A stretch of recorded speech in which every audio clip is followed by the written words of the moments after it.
Hello everybody, I'm gonna play for everybody to see a video here that has been shown on ABC 2020, the story of a Chris. If someone has missing, I want you guys to see that, to understand what we're dealing here. And on the end of the video, I'm gonna put my comments, and you guys feel free to put your comments as well. It's a little longer because it was a show. It's a 1 hour show on ABC. So, but I'm pretty much sure you guys are going to be very interested on watching the rest of the video as you start at the beginning. And we talk about this on the end.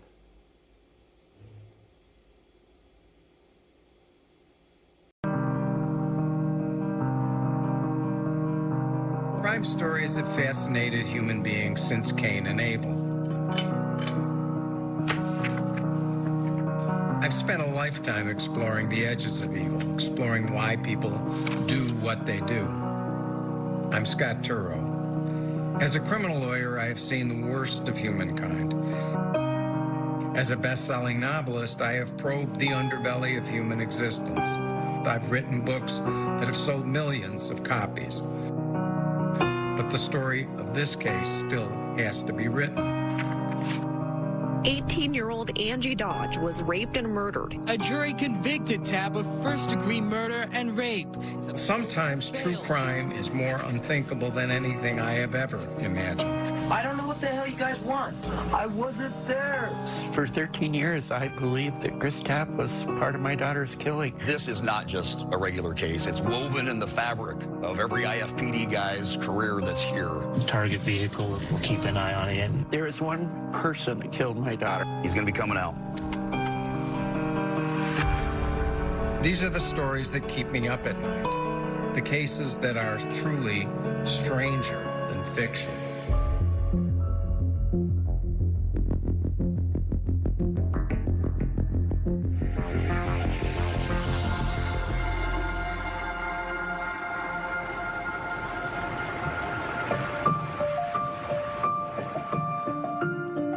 Idaho Falls is a really nice little western town. It's a good place to live, good place to raise a family. It's a city of about 65,000 and right on the Snake River. We have a beautiful waterfall that's fairly long. It's probably a quarter of a mile long, and it's kind of a big attraction in town. The Idaho Falls Temple is right in the center of town. It's sort of the center of spiritual life for a lot of the Mormon community in the area. A lot of these people around here will give you the shirt off their back. Idaho Falls is a very safe place to live. We don't have a lot of murder.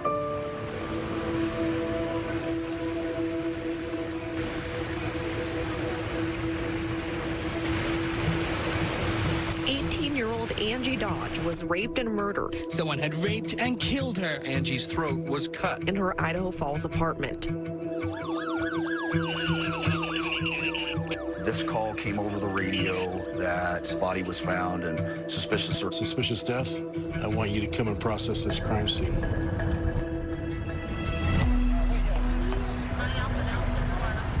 So I'd probably been on patrol for a couple of months. Very green. You can actually see me on that original news footage. It was my first homicide. They cautioned me that it was a pretty graphic and violent scene, a lot of blood. And then they pointed me toward the front door, took photographs of to show my approach. I get to the top of the stairs and I continue to photograph. So I enter into the largest bedroom, and that's where I was able to see the victim. She's laying on the floor, on her back, next to a mattress. Her sweatpants were pulled down just above knee level. Her clothes are kind of disheveled.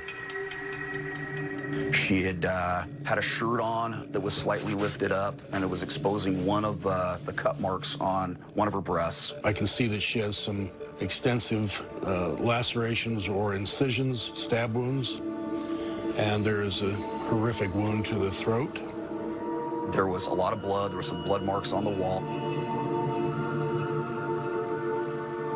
And then off to my right, there was a laundry basket and some stuffed animals. It was probably the worst case I've ever seen. It's the nightmare.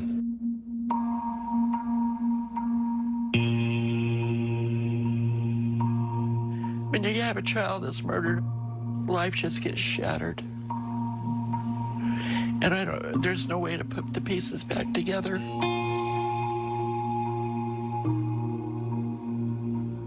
Angie was an 18-year-old girl. She had gotten out of high school just recently. She was looking into going to Idaho State University. Angie, she was a loud, outgoing person. If she had something to say, she said it. Angie's car was called the boat, and she would stick her foot out the window while she was driving. It was quite the sight. It was fun. Angie was the youngest of 4 children. She was not only my baby, but she was my only daughter. She was extremely intelligent. She didn't take no for an answer.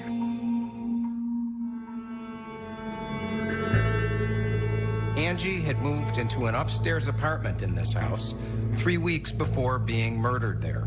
The house was a 2-story single-family dwellings and is converted into apartments. It's an older neighborhood in Idaho Falls. It had seen better days.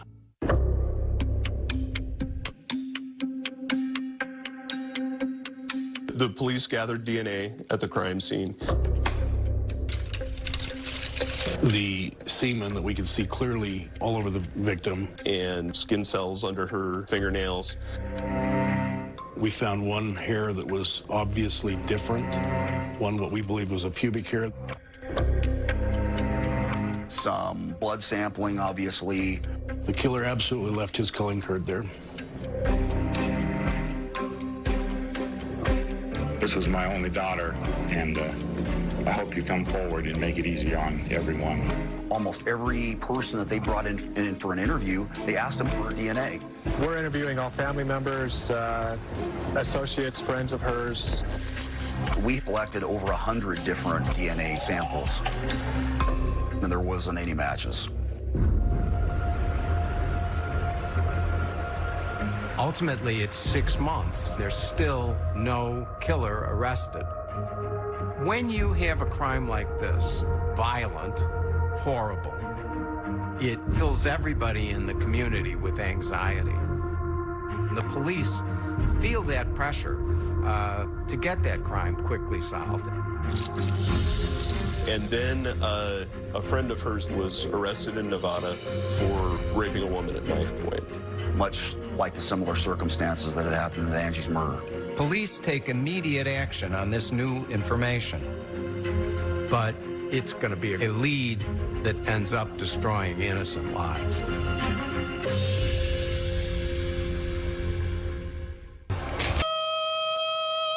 That was powerful. The talent on Idol will knock your socks off. Who, me? And Sunday, it's the...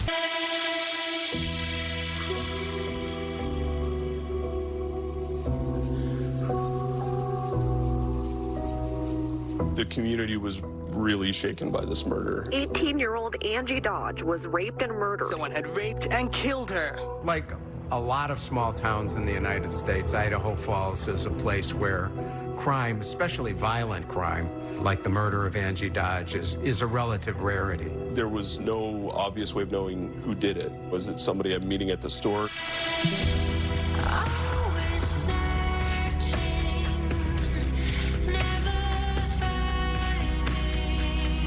Who in their right mind would want to kill someone so pleasant, someone so joyful, perfect for life?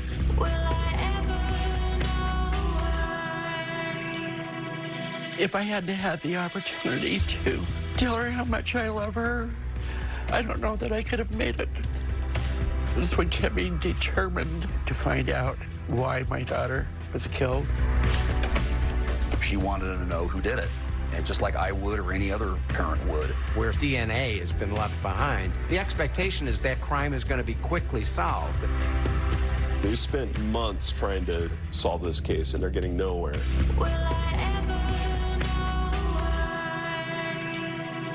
A frightened public demanding results in the aftermath of a ghastly crime also places predictable pressures on police, which can sometimes lead to questionable conduct.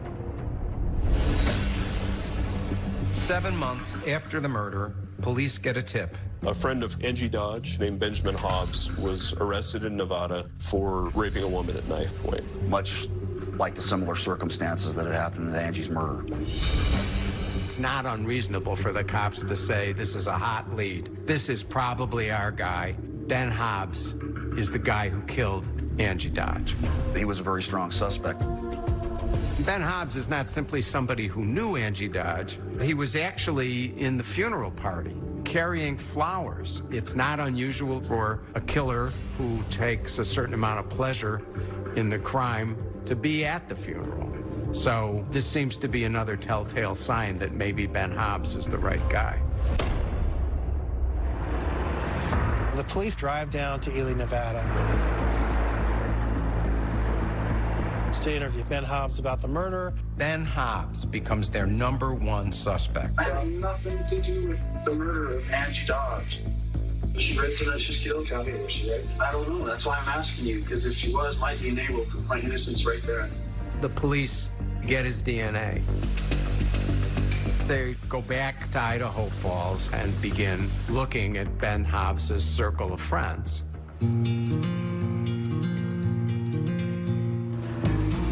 There was a very large group of friends. They sometimes called themselves the River Rats because they hung out at the Snake River.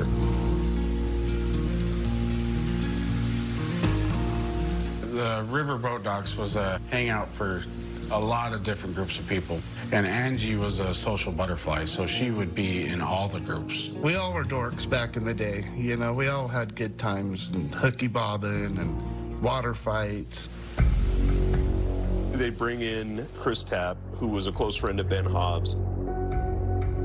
Chris had been a high school dropout for a couple of years. He's couch surfing from place to place. He smokes weed a lot, doesn't really work a lot. I appreciate you coming out. I want to pick your brain for a bit. They started asking Chris about Ben Hobbs. What about that? Don't know. If I knew, I'd tell you. One of the lead detectives, before he was a detective, was a school resource officer for the high school that Chris Tapp was going to. So Chris trusts him. You know me. I'm not going to screw with you. And I think you can trust me. Chris Tapp was brought in a number of times for different interviews and polygraph examinations. I wasn't there.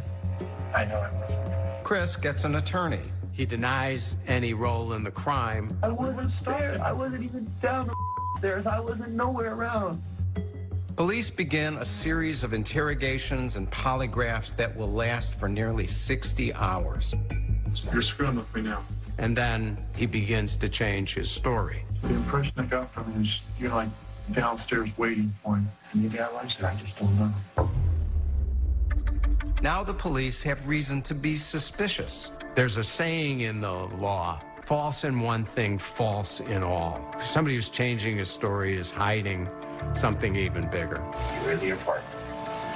Who's with you? Ben. Chris Tapp disclosed that he and Ben Hobbs were involved. But neither Hobbs nor Tapp DNA profile matched the CODIS profile. Hobbs' DNA doesn't match.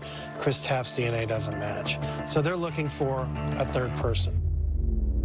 The mysterious third person who must have been the person who sexually violated Angie Dodge. There's definitely another person involved that you have not told us about. Okay, the evidence is borne that out. Who's the third person? Tell me the other person who's there so we get it started. Maybe Jerry was. Well, Sergeant Sarah not. My recollection, yes. Chris ultimately names his friend, Jeremy Sargis, as the third man. When Chris named me as a suspect, I was furious, livid, irate. You're wasting your time. You're barking up the wrong tree. You're making a fool out of yourself. You really are. Excuse me? I'm making a fool out of myself? Yeah, because I didn't do I know. I'm making a fool out of myself? I think you better stand up and look in the flipping mirror, bub. The first thing in the Miranda rights. you have the right to remain silent. Seems like it's pretty important. You just shut your mouth. Jeremy Sargis's DNA also comes back as not being the person who killed Angie Dodge, and he has an alibi. Police dropped Jeremy as a suspect. Now we're finding out the sergeant probably wasn't there and that you were screwing with us. I'm not screwing with you. To watch the evolution of what Chris Tapp says from one session to the next is really disturbing. I wasn't there. Maybe I was there. I know I'm there. How many times did you cut her? Just once. He ultimately says, I'm the guy who cut her on the breast. The cut you made was across the breast. They can't pin this crime on Hobbs nor Sargis, but they now have a confession from Chris Tapp. In February of 1997, Chris Tapp was charged with the rape and murder of Angie Dodge. He was taken into custody. The day that they took my baby's life, they took my life. There will be justice. But there's still a major gap in their case. They still don't know who the mystery man is who left the DNA at the crime scene.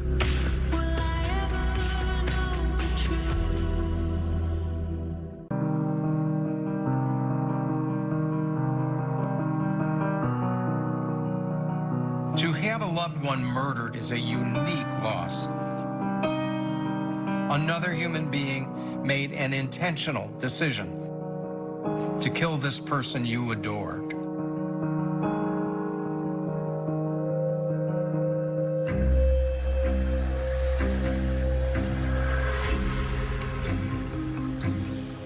As this trial begins, it's just certainly unlike anything in the life of a small town. There's palpable tension on both sides. Everybody is on high alert to find out the ultimate question.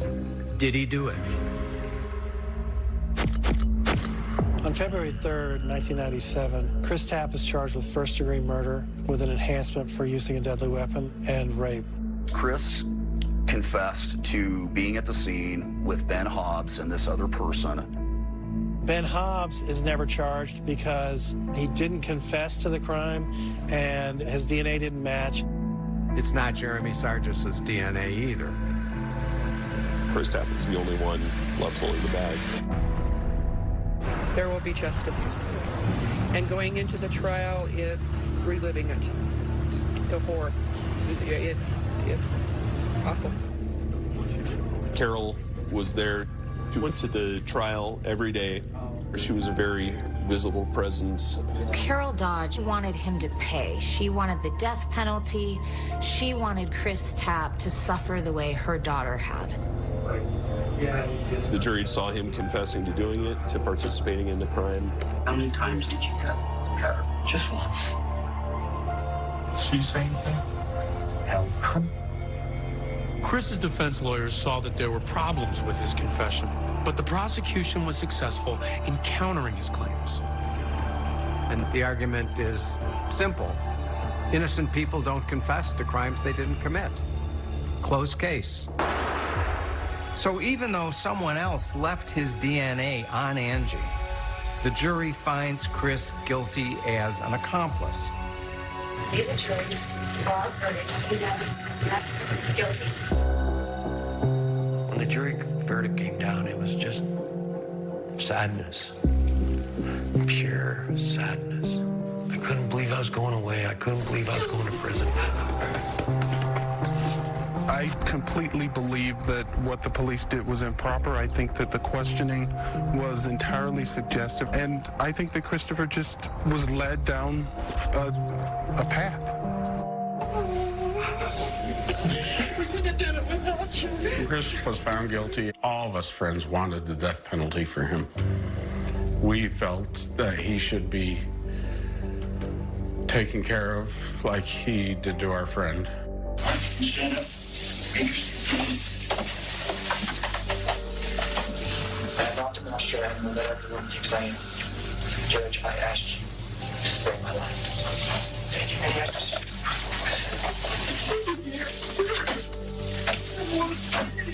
How dare he ask to spare his life when Angie begged for hers?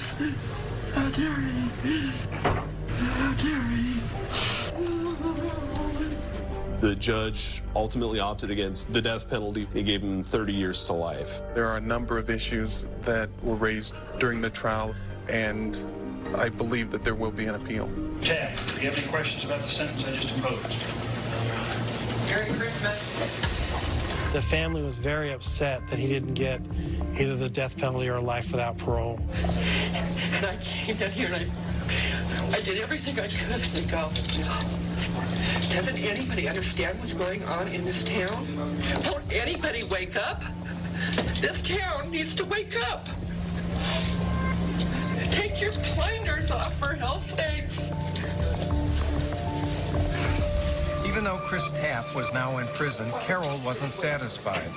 There was still the mystery of who left the DNA at the crime scene and delivered Angie's fatal wounds. We still needed to find that other person. But nothing happened. Nothing came up. No evidence came forward. Carol Dodge is not happy that her daughter's actual killer has not been identified. So she decides she needs to investigate it herself. Carol Dodge is a force of nature. Force of nature. She's a formidable figure, fierce, determined. I don't think Carol knows what rest means. She wants answers. She's cajoling the police, saying, come on, you've got to find something. I'd go to the police station every day. Over and over again, she would barge into the chief's office. And I say, what's happening today? IFPD got so tired of me. I say, I'm going out to the streets tonight. I literally went to the streets. I kept going back and forth. And I kept reading all of the documents and the different reports that I had accumulated.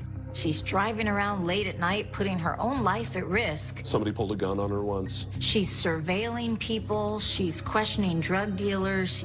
I lived out on the streets. I'd go home 3 or 4 or 5 o'clock in the morning. She followed me a few times, let me know that she knew I had something to do with it, and I was going down, and it was sad to see her, to see a mom in that so much pain. She did that for 20 years, basically. She is not going to let Angie's case go cold. The turning point comes when Carol decides that she's going to study Chris Tapp's interrogation tapes, all 60 hours of them. She is convinced that she will notice something that the cops never noticed. She's looking through them, trying to see if she can find more information about who killed her daughter. Didn't have to know about this, I would say, but I do not know. And over time, I don't know what the hell you guys want. she realizes that he really doesn't know much about the crime. Where is cigarette? He's living. She was killed in the bedroom. Chris Tapp's not there. I wasn't there. But the big question is, if Chris wasn't there, why would someone confess to a crime they didn't commit?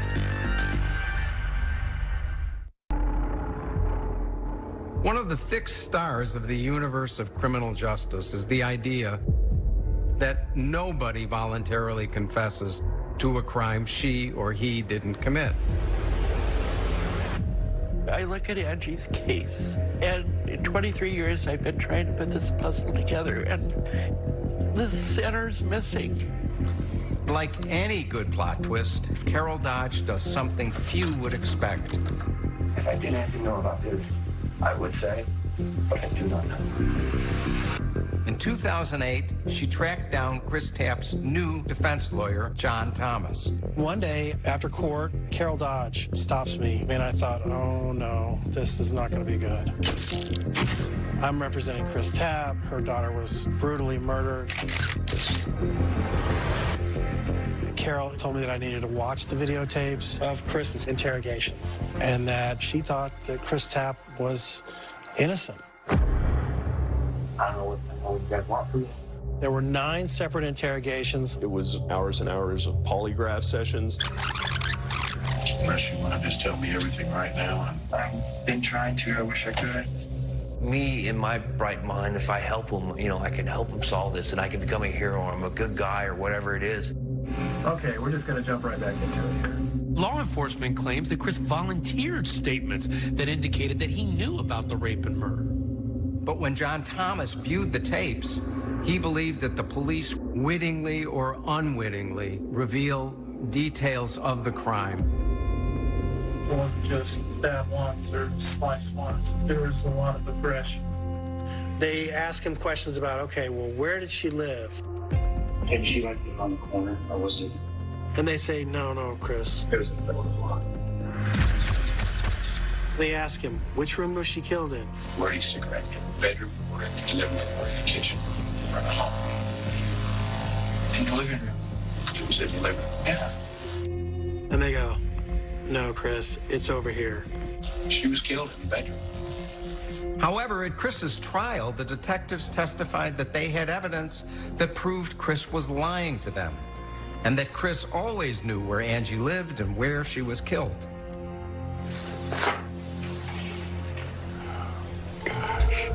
Separately, Carol Dodge, along with John Thomas, reached out to an expert in wrongful convictions to review the interrogation tapes.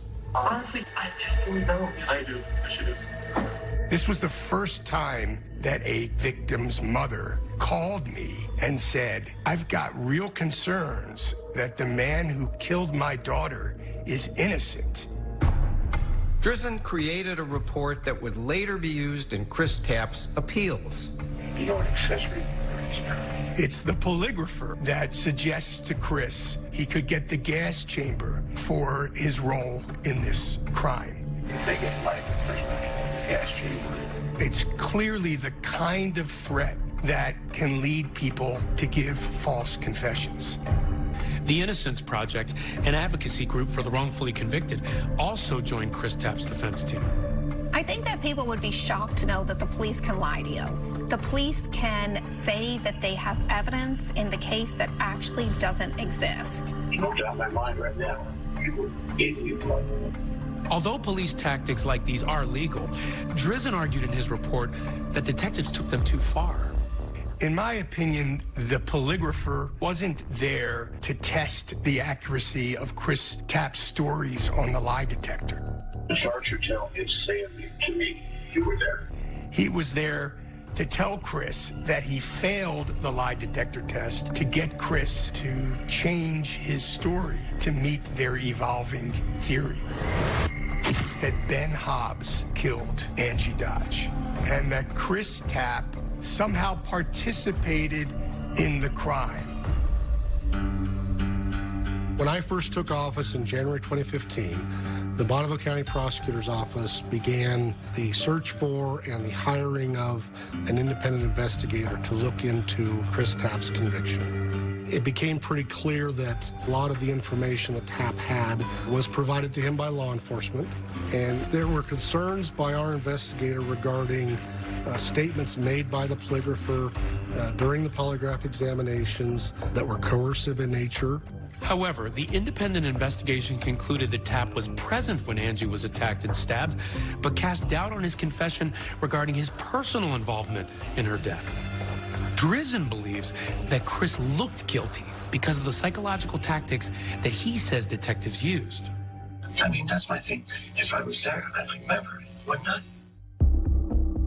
One thing that interrogators often do is they attack a suspect's confidence in their own memory. I wasn't there. The way I think you're telling it to me is like I was there. The police told me a few times that if there was something that horrific, you would definitely hide it and it'd go in your subconscious. It's just like me. On some of the little stuff that we see out on the streets, my mind shuts down on me because I don't want to remember. I started second-guessing myself during all this. I started to not believe in myself or who I was. I don't know, because right now everything I've been saying, what I think is right in my head, it's been wrong. It causes a crisis of confidence in the suspect. The suspect doesn't know whether those memories are real or they are imagined. You can feel the stress on him, and it's really hard to watch. You were there, you're the one that held her down, the band asked you to find help. Is that correct? Yes. Okay. I believe this confession was coerced, and in my opinion, with sophisticated interrogation techniques, any one of us could find ourselves confessing to a murder we didn't commit. Did she say anything? Help. You heard her say help? Okay. I just didn't do nothing, I promise. You think you're doing the right thing and you just want to help them. I was so scared and I just kept trying to do whatever they wanted. I kept trying to answer their questions. I wanted to go home. When a jury hears a defendant say, I did it, it's almost as good as a conviction right then and there.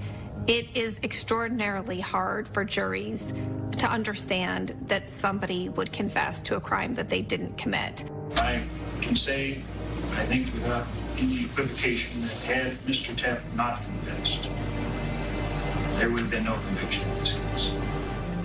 At least two of the detectives who were involved claim that they never gave Chris any information, that all of the incriminating details that he came up with, he had simply volunteered. That must really start before he's eligible for parole. It will certainly be at least 30 years, so it will still be a very, very long time. We reached out to the original detectives on this case who have since retired, but they didn't respond. Ultimately, the prosecutor issued his own report in 2016. He determined that the statements Tapp's attorneys said were coerced were similar to statements Chris made to acquaintances. The question for me was whether there was new, clear and convincing evidence of innocence. There simply was not. Carol Dodge is looking at what the jury never saw. She is seeing the fullness of this interrogation. She realized that Chris Tapp didn't know anything about this crime, that he'd been wrongfully convicted, and that whoever killed her daughter, he was still out there. There is one person that killed my daughter. That's what the DNA shows.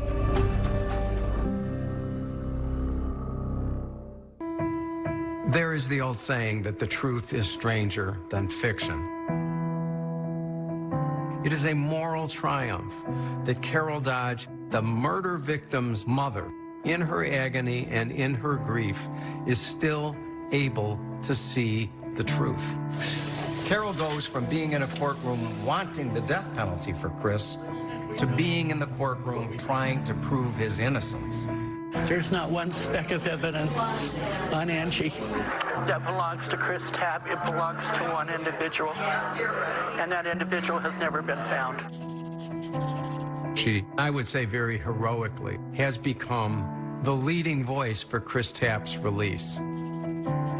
It's one of those things that I can say, boy, I wish I wrote that.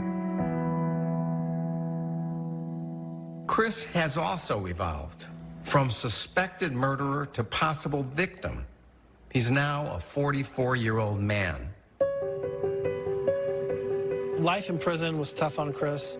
He was very angry for a lot of years. Prison life, it changes who you are. The violence and the stuff that you see while you're in there, it changes you. It makes you something that you're not. You lose yourself. And especially for someone in my position, being in there for something you didn't do, and I had such a hatred for that. We filed 5 petitions for post-conviction relief, and they were all always struck down, struck down, struck down. We just kept losing. You get hope, and then you lose hope, and then it destroys you, you know, a little bit every time, and it becomes worse. 19 years after the murder, there's a new prosecutor in Bonneville County. In 2017, the question for me was whether there was new, clear and convincing evidence of innocence. There simply was not.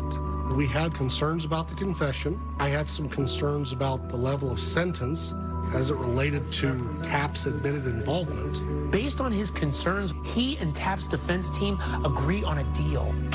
Take his handcuffs off. The rape charge is completely vacated, so he's no longer a sex offender, but the murder charge would stay in place.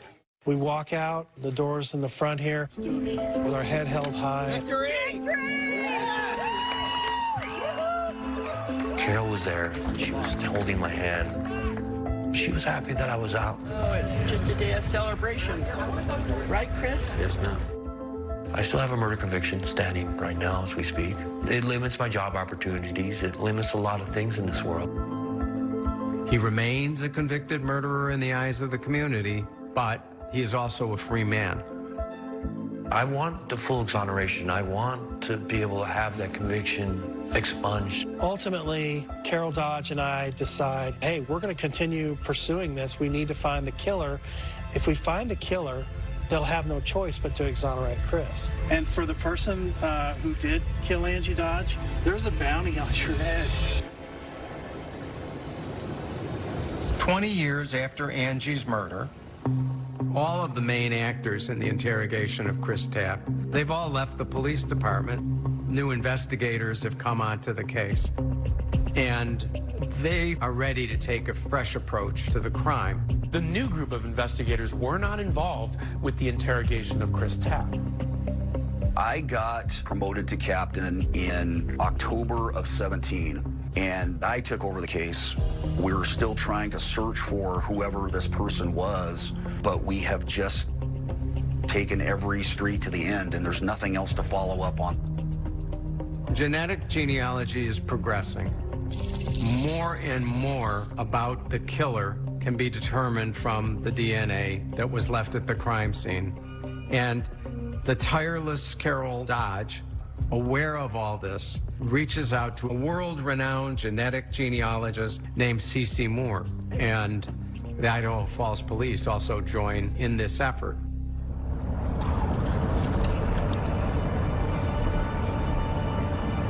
We've been exchanging emails, but this will be the first time that we'll ever meet in person. And I look forward to learning more about Angie and what happened. This horribly sad case.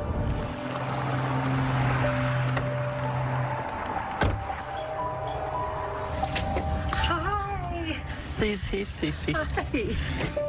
It's so good to meet you. Nice to meet you, too. I'm excited to see you. Really, it's such a pleasure to meet you. I can see Angie in your face.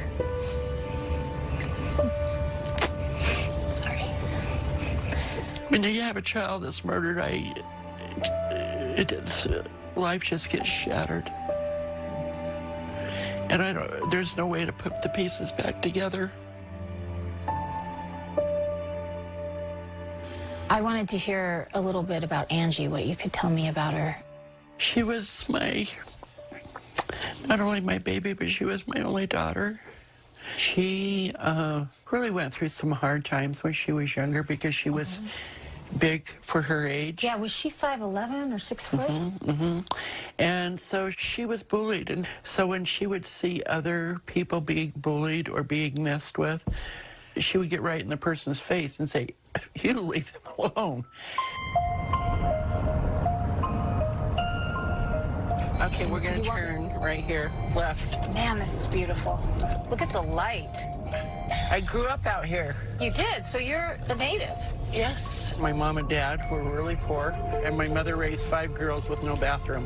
What? We had an outhouse. Oh, my. So is this her block? Yes. Okay, this is it. Here, this was, the backyard, and there was a chain link fence.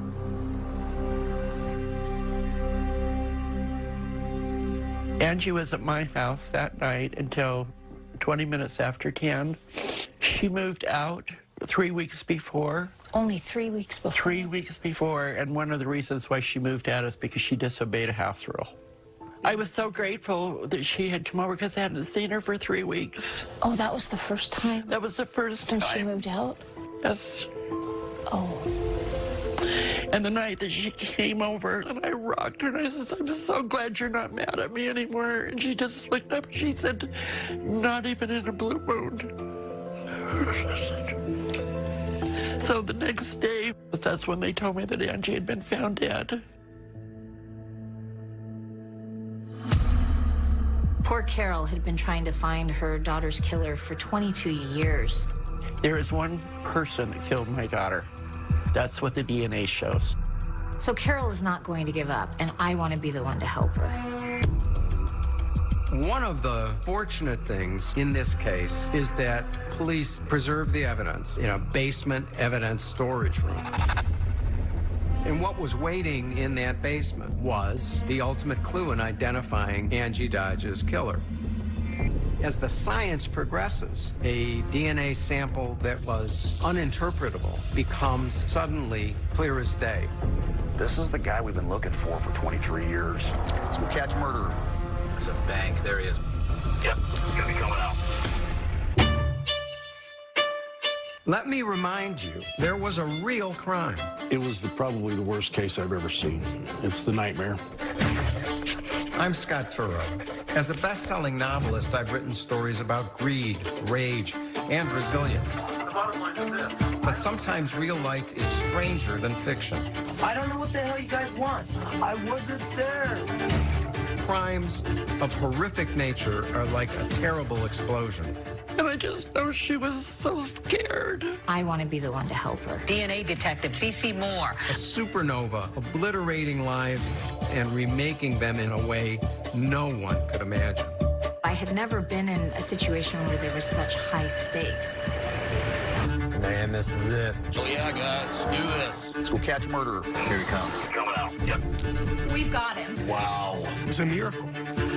These are the stories that keep me up at night. The cases that are truly stranger than fiction.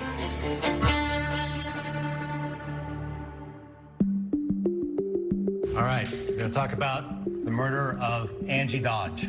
She was only 18. She had just graduated from high school. So when I started working with Parabon, one of the very first cases I ever asked them about, maybe the first case, was the Angie Dodge murder case. She was stabbed. I wanted to find this mystery man who left his DNA behind at the scene of her daughter's murder. There was semen present. Okay. And so the attacker did leave behind biological material. Parabon Nanolabs is a DNA technology company. We analyze DNA for forensics. Christopher Conley Tapp served 20 years in prison until he was recently released. When we began doing genetic genealogy, CC was very eager for us to reach out to Idaho Falls and see if they would allow us to do kinship analysis for them. Over the past decade, genetic genealogy has exploded onto the scene. I mean, think about this. People are able to spit into a tube and discover their family roots. C.C. Moore began using genetic genealogy to help people who were adopted find their biological parents. I love you. I love you too. How are you? Good, how are you? Give it up for C.C. Moore. She received international recognition for her techniques. And so some very forward-thinking law enforcement officials thought, could we, instead of submitting the DNA of an adoptee looking for their unknown birth parent, submit the DNA of an unknown suspect in a cold case and use the genetic genealogy techniques to determine their identity? And I knew the answer to that question was yes. In October of 17, I took over the case. So when Parabon reached out to us, if there's something else that's going to give us leads, it's just a no-brainer for us. Tom, have you been in touch with the department about getting evidence? Yeah, so there is evidence, degradation. And we did the initial assessment, and unfortunately, we didn't get very good matches. And CC and we were disappointed, to say the least. It is 61%. Yeah, that's... Okay. Working with degraded DNA is like trying to put a puzzle together. Say you have 100 pieces in your puzzle. This was missing 39 of those pieces. Right at the margin for what we would accept. But CC is very tenacious. Yeah, I'd really love to be able to help on this case. Carol, Angie's mom, writes to me almost every day. Poor Carol had been trying to find her daughter's killer for 22 years at this point. Unfortunately, in this case, we don't have any strong matches. All of the matches are more distant. We have a number system that we use. A 1 means we've got like an immediate family hit. And a 5 means we can't work it. That's like a D- in a grading system. Genetic genealogy had never been done on crime scene DNA of this degraded quality. And then I heard from you, and you know, I just had to make this work. You had to I had spend all those nights. I had to figure out a way.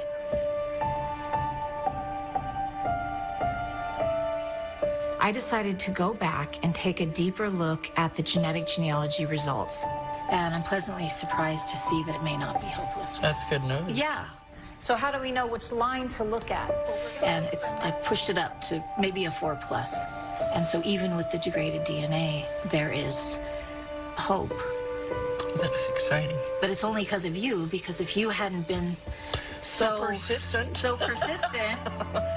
I probably wouldn't have spent the time, you know, digging back into this. I just want to know. And I just know she was so scared. Give you a hug. Sorry. I'm sorry I keep making you cry. That's not what I mean to do. I'm going to do everything I can, help give you some answers. Just hope that I live long enough to see the day.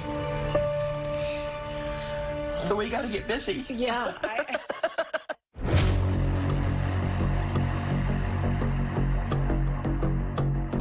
So the first thing I did was get a list of matches. People who shared DNA with the unknown suspect. Match number 1. This might be a second cousin once removed or a third cousin-ish with the suspect. So if I can find their common ancestor, I can work forward in time to find the descendants who were the right age when Angie was murdered. And one of them would have to be her killer. Another match shares DNA. Their mother, her father. I started building their family trees and building genetic networks to find a common ancestor. And this is my genetic network number 1. And then I built some trees of other people who shared DNA with the suspect, but did not share DNA with the earlier matches. So that would be my genetic network number 2. I'm now trying to find a connection between these 2 networks. Grandpa, great-grandma. That link will narrow my search for a descendant who might be Angie's killer. From genetic network number 1, we have a daughter named Cleo. From genetic network number 2, we have a grandson named Clarence. Guess what happens? They marry. Our suspect has to be a descendant of this marriage through a son. But guess what? They have 5 sons. It has to be someone that was old enough and young enough in 1996. So both their grandsons and great-grandsons could be our suspect. We're down to 6 possible males that could be Angie's killer. 5 of the 6 males lived over 1,000 miles away, but one of them lived in Idaho. So in the middle of winter, I decided to take a trip to Idaho Falls. Hi. Hi. Nice to meet you, Bill. Hi. Say. The case detective now. Detective Sergeant. Good to meet you. CC Moore. So I was able to narrow it down to 6 possible suspects for you. Wow. Pretty good. Yeah. 6 is pretty good. 6 is pretty good. What, can I ask Yeah, you something? please do. How would you get that familial information for the descendants? That's a Just great genealogical question. Information? I was able to find obituaries for this family. I use newspaper archives quite a bit, marriage announcements and engagement announcements, some really valuable information. That's great. Also, So you are a detective. Yes, See, I- you are a detective. It was not only the first big lead, but really just about the only lead. Now, this 5th son is most interesting to me because they moved to Idaho. Even though it wasn't Idaho Falls, it was a lot closer than everybody else was. That just puts the onus for us to do our job. We're not just going off of the information we get from you. We're going to have to do the rest of the Traditional police work. We're not going to grab all these 6 guys. So that means you all have a job to do. You always have a job to do, but you really have a job to do. Okay, I'm back to eyes on the trooper. Just lost visual on him. We're trying to catch him. Right there. And you guys are going to have to work for this one. I think everybody knows why we're here. We got some really cool information from Parabon through a forensic genealogist. We're going to try to covertly get a DNA sample from one of 6 people that CC has identified as a possible contributor of the semen and hair found at the Angie Dodge homicide. He lives in the area. He has the right surname, right, I guess, autosomal DNA. It's very good. Very good. You'll be able to pronounce that. I hate you guys. Everybody's just like, wow. So, no, that's all right. So, one thing that's beneficial for us is he's got 2 sons who will share a lot of his same DNA, and according to CC, even if we can get a sample from them, that'll help us to narrow down who our likely suspect is. I mean, this is the first step in what's going to eventually help us catch this guy. I know, it's the kind of thing that's been giving me goosebumps for months, and I'm excited about it, so I hope you guys all are too. Get some gloves, get some swabs, get some evidence bags. We want to be secretive when we do it, but we also want to preserve that DNA evidence as best as we can. Good job, Sage. Autosomal.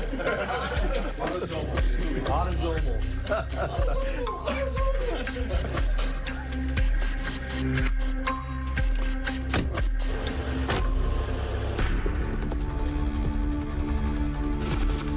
One of the 6 names that CC had identified lived near a city that was about 2.5 hours away from where we are.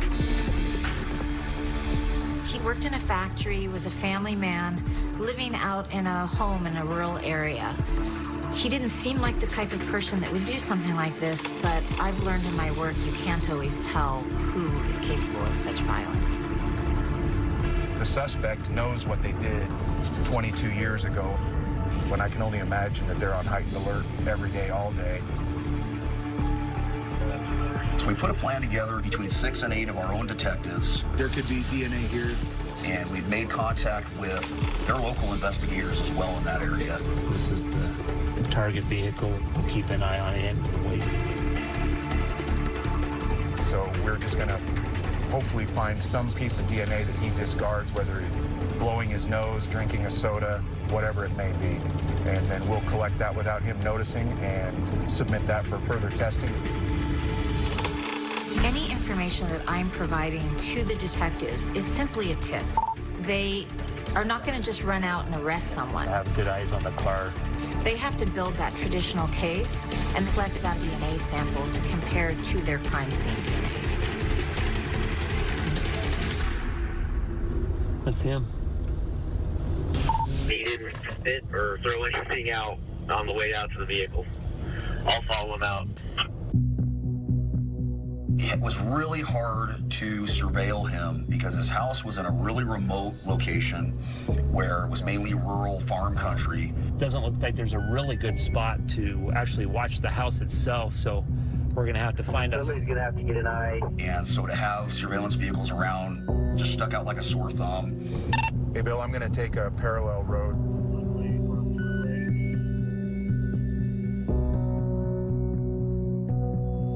The first day was a long day, a 12 or 14-hour day.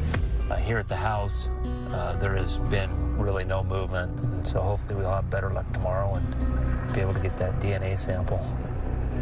Second day, we split half of the team on the son and half the team on the father.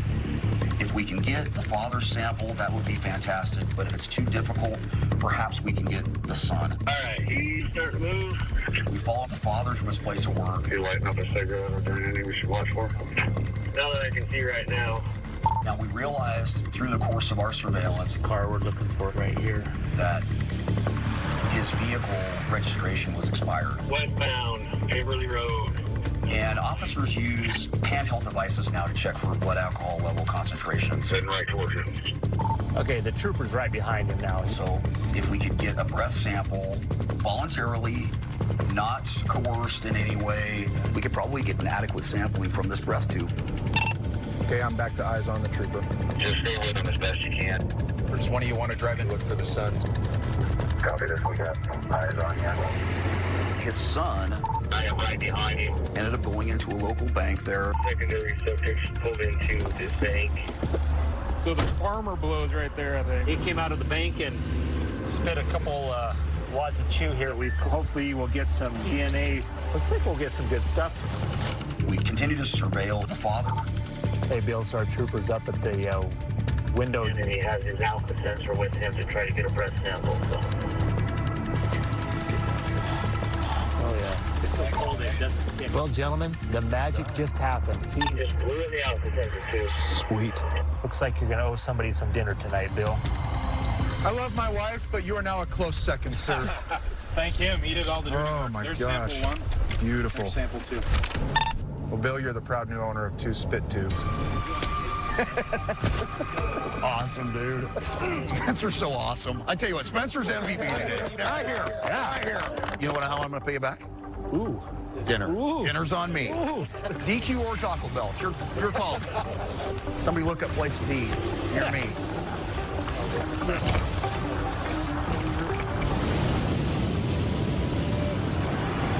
So I'm really excited that they've been successful in getting this DNA.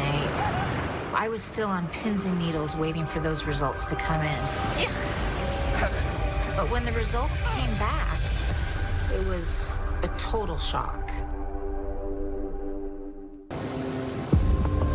This case becomes the enigma that has hovered over Idaho Falls now for more than 20 years. The case retains, as a cold case, remarkable urgency to move forward and find the real killer.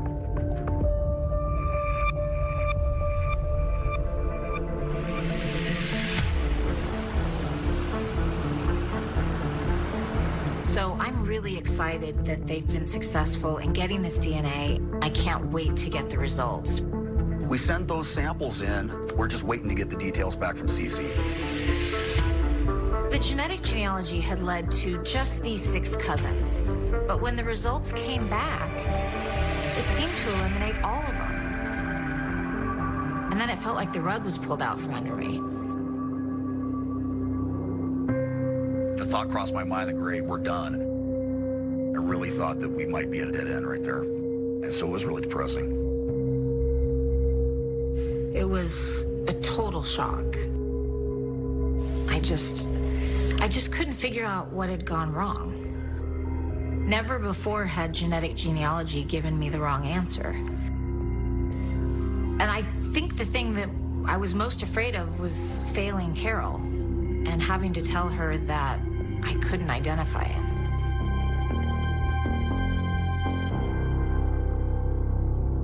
The state of Idaho is asking this court to impose the death penalty. Wow. When I haven't found that answer yet, when the pieces haven't come together, the case doesn't ever leave me. It's always in the back of my mind. He's so young. And I'm not the posture animal that everyone thinks I am. Judge, I asked you to spare my life. Thank you.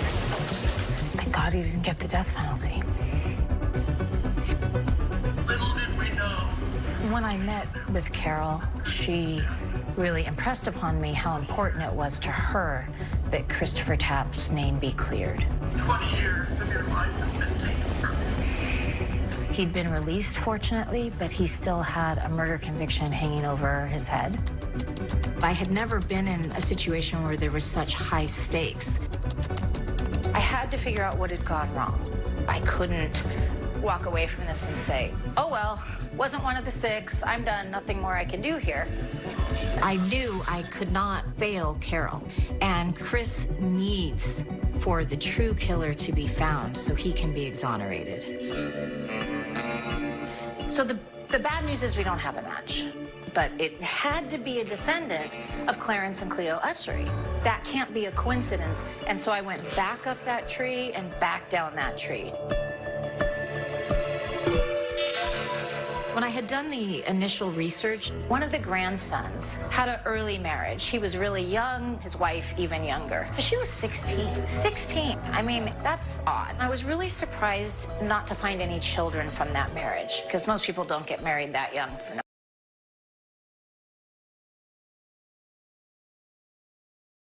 reason. So I decided to look at her parents, and my hope was that an obituary would name the daughter and any children from that marriage. But I couldn't find it. So a couple days passed. I was on an airplane, and I got an email from my team member that says, I got it. Here's the obituary. And not only does it name the daughter, but it names her son. He was carrying his stepfather's surname. And in 1996, guess where he was living? Idaho Falls. Not just Idaho, but Idaho Falls.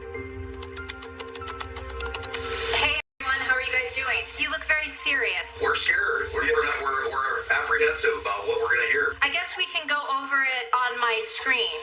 She begins to lay out all of the work that she had done on the report. And that makes him much less likely to be the subject. They only share organs. Definitely not what we expect. Major problem for us. Because We're kind of sitting there listening to this, going, is she going to give us the bad news? When is it coming? then we might never find them. She just kept us on the edge of our seat. It was excruciating. And You're really adding a lot of drama for us on this. I'm feeling it. We've got him. Are you serious? I'm serious. Wow. Wow. We've got him. I'm positive.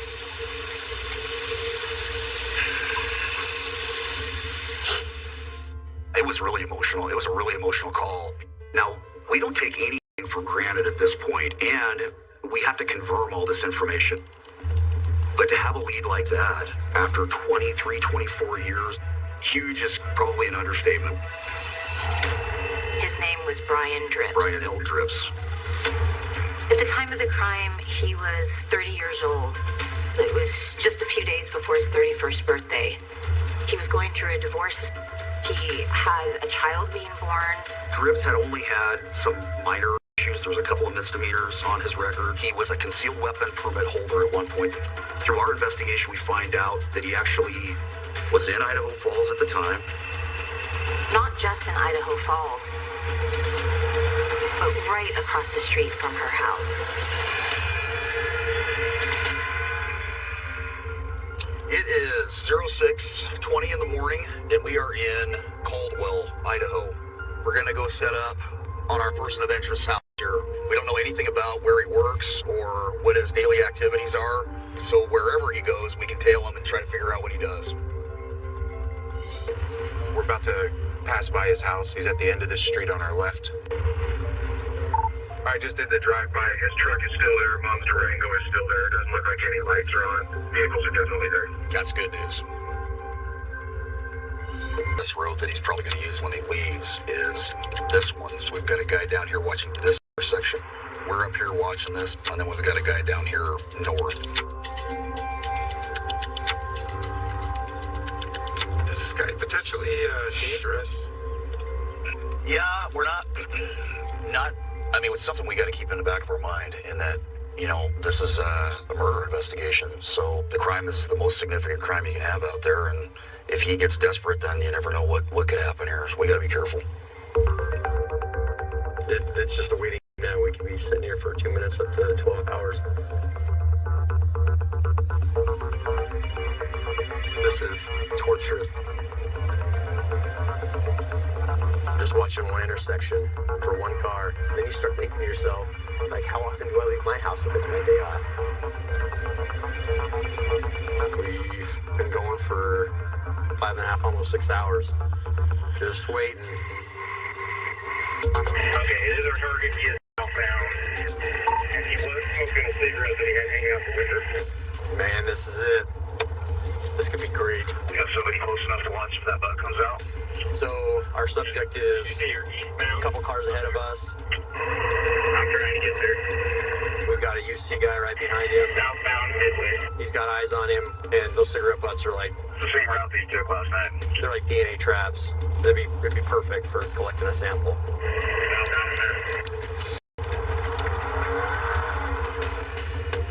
I think I'm behind Sage. Sage, you just going through the construction now? I'm right behind Spencer. I got it. Cigarettes on the ground, right at the rumble strip, right there, Sage. Right just past the lettering. Where is it? He said it's right past the rumble strip. Dude, I'm looking for smoke. I don't see it. I can smell it. Oh, hey, Sage. There's one here. I don't know if it's it, though. Does it look fresh? There's a bunch of cigarette butts. Oh, back here. It's going to be on your side, right, if you tossed it that way? Yeah, there's a couple over here. That one's beat to hell. They're all over, dude. We could have picked up 100 and sampled them, and we might not have got the one. It's crapshoot. It's crapshoot. And there's butts all over the place. Doggone it. This is day 2 of our surveillance, trying to get our DNA sample. He seems to be a creature of habit. A couple of times a day, like clockwork, he goes and gets some pop. DNA's up right now. Somebody on our team thought that he would come out right about noon.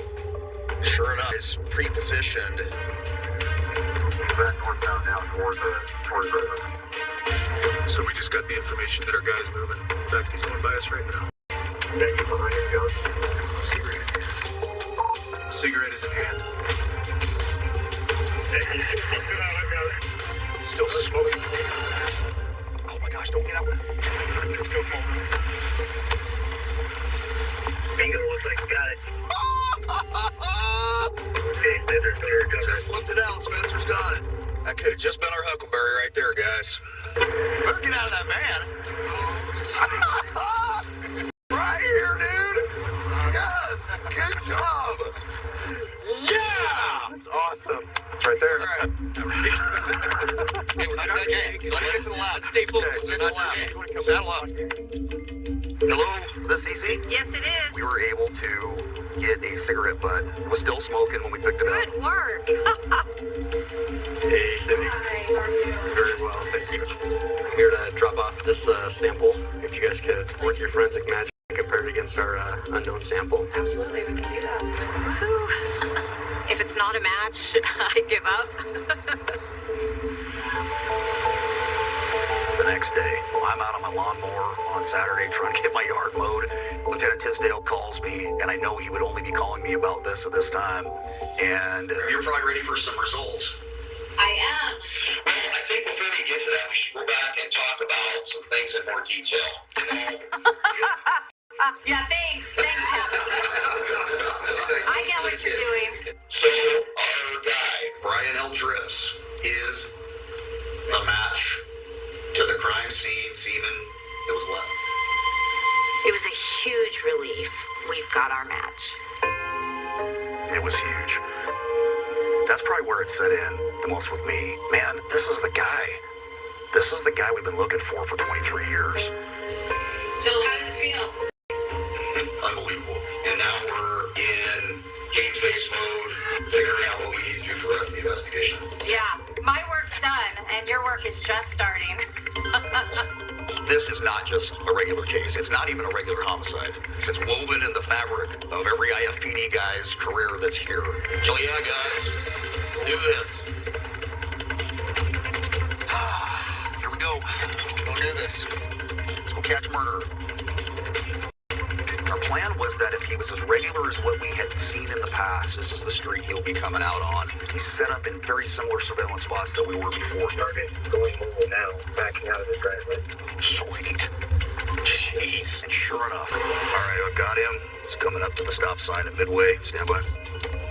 We couldn't have timed that any better, could we, guys? Looks like he's in the city south lane, south of the bridge. He takes kind of a roundabout course. Yeah, it's kind of conspicuous, guys. Watch out. Through some roads and into the city. He's pulling up to the east side of the bank, it looks like. I'm thinking we should... This is your plan, guys. Agreed, we got me. We're going to execute. He's coming out. Go bank. Somebody got an eye. The suspect stopped here, did a little banking. Our bill's out, and he is walking into the bank. We're going to stay outside, and our guys are going to contact him when he comes out of the bank. We got our 2 guys on foot going in now.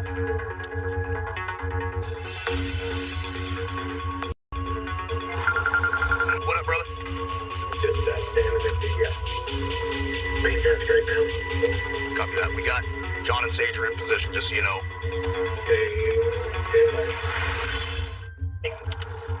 Okay, he's when I call him out now.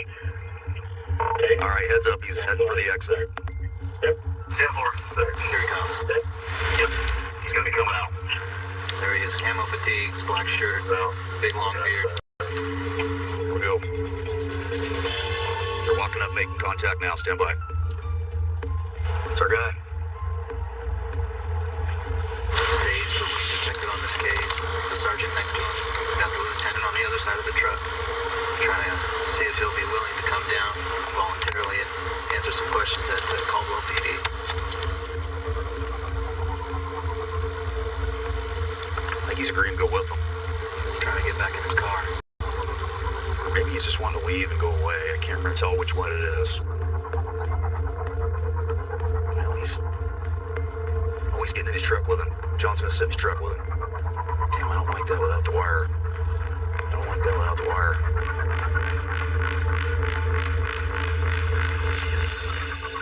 Even though evidence drive his vehicle or do anything like that, John's hopped in with him. He's comfortable, and we'll be immediately behind him following him home.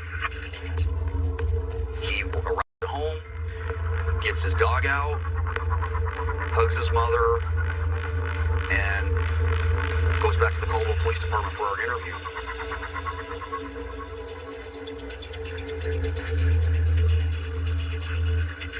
We used the Colville Police Department's interview rooms, denied any involvement right off the get-go.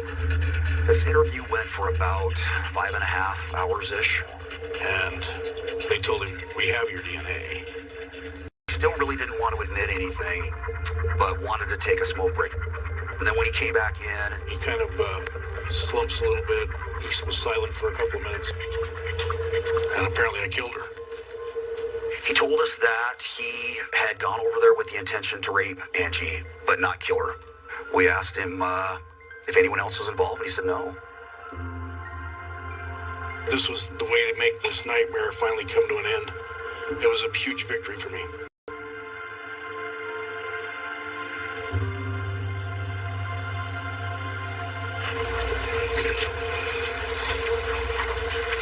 Hey, lady, want to stand? Yep.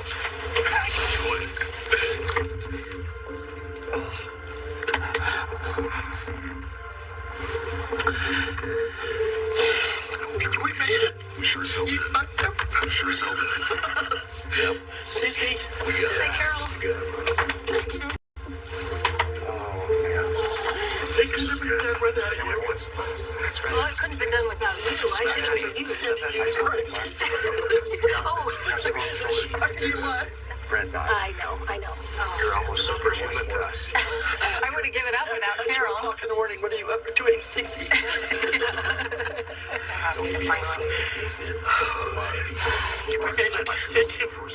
To see Carol finally get the answers that she'd been seeking for so long was really gratifying, as much as it was incredibly difficult to watch. We've charged a 53-year-old man named Brian L. Dripps with the murder and rape of your daughter. Okay.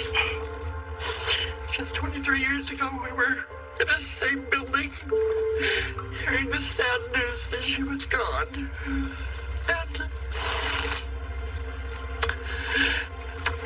thank you, Brent. And all my grandchildren that I've failed to be a part of because of my craziness. But it took craziness to get where we are at today.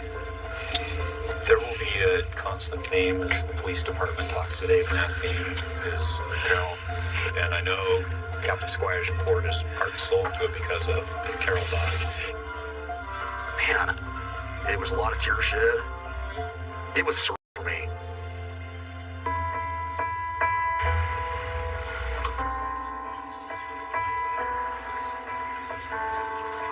Today we're here to announce that we have arrested Brian Leigh Dripps. His DNA matches the DNA sample left at the scene.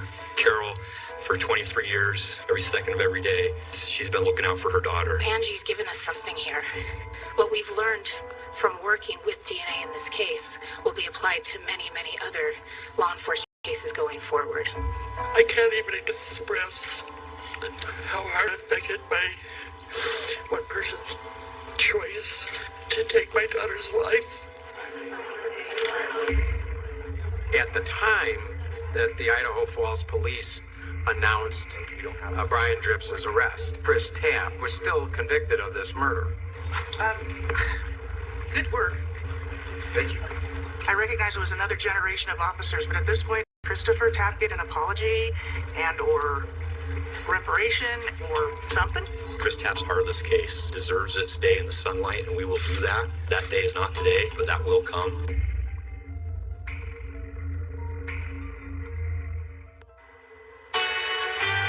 Our justice system, lumbering, often blind, still does its best to make order out of our disordered existence. The saying is that justice delayed is justice denied. But that is not true in this case. After too many years and too many mistakes, Carol was finally going to get justice for Angie.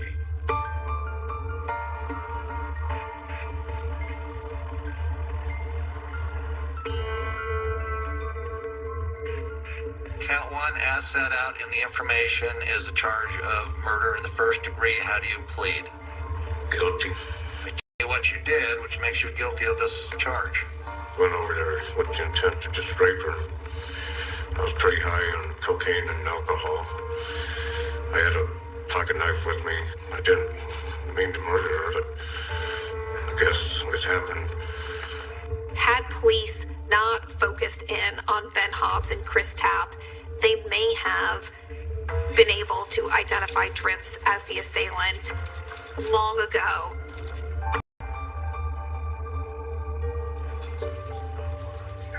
This is a 23-year case, and we're going to talk about the last year and a half and really focus on the last 6 months. I could see Chris Tapp right over my left shoulder, and I kept peeking back at him to see his reaction to the news. Drips is 53 years old and has been residing most recently. The press conference was overwhelming, but it was more of the vindication of it all.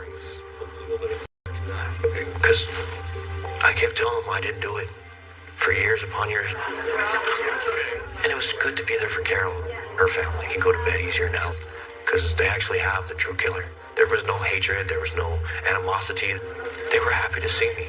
Sorry you had to get 20 years of your life. You gave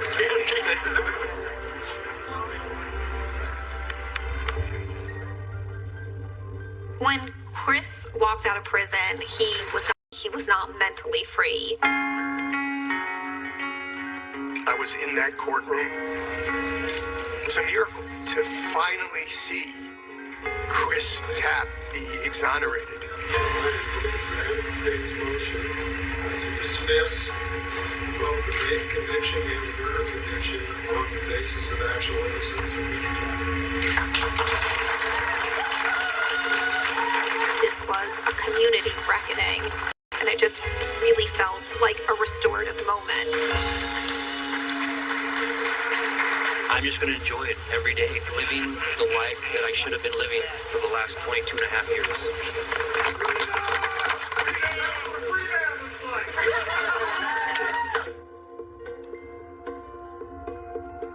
The silver lining for me in this case is Carol Dodge. This case begins and ends with Carol. Without Carol Dodge, Angie Dodge's murder would have gone off into the annals of boxes upon boxes in some basement somewhere. She is the person that you would want fighting and advocating for you in any context. Her fighting for me to help get released is the reason why I'm home today. Her quest for justice ought to give us hope about what human beings are capable of. She renews my faith in humanity and in the capacity to forgive. I love all of you dearly. Only in the mystery novel are we delivered final and unquestionable solutions. The irony is that fiction gives you a truth that reality can't deliver. Our lives are often far messier than that. But if we cannot find the truth, what is our hope for justice?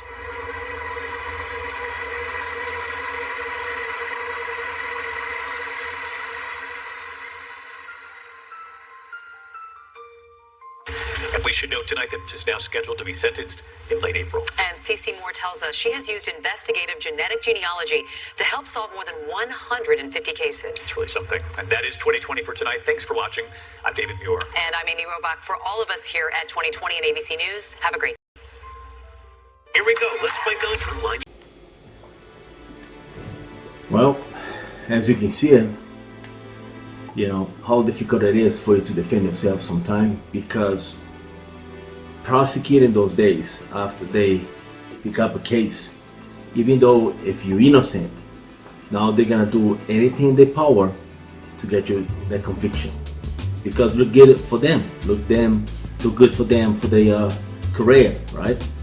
But in the meantime, a guy like this, like Chris, got to waste 18 years of his time in prison, right? Another thing that I see here that's so sad in the story is the fact that, you know, the mother of this beautiful girl ended up getting killed. She even said that the guy was innocent. So after all this time, they go back in court. Instead of completed the case, no, they dismiss the count of a rape and leave the guy for a couple more years on his back with the charge of murder, right?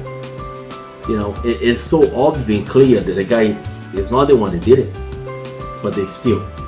So have not they get, right, the guy that did the rape and killed this girl.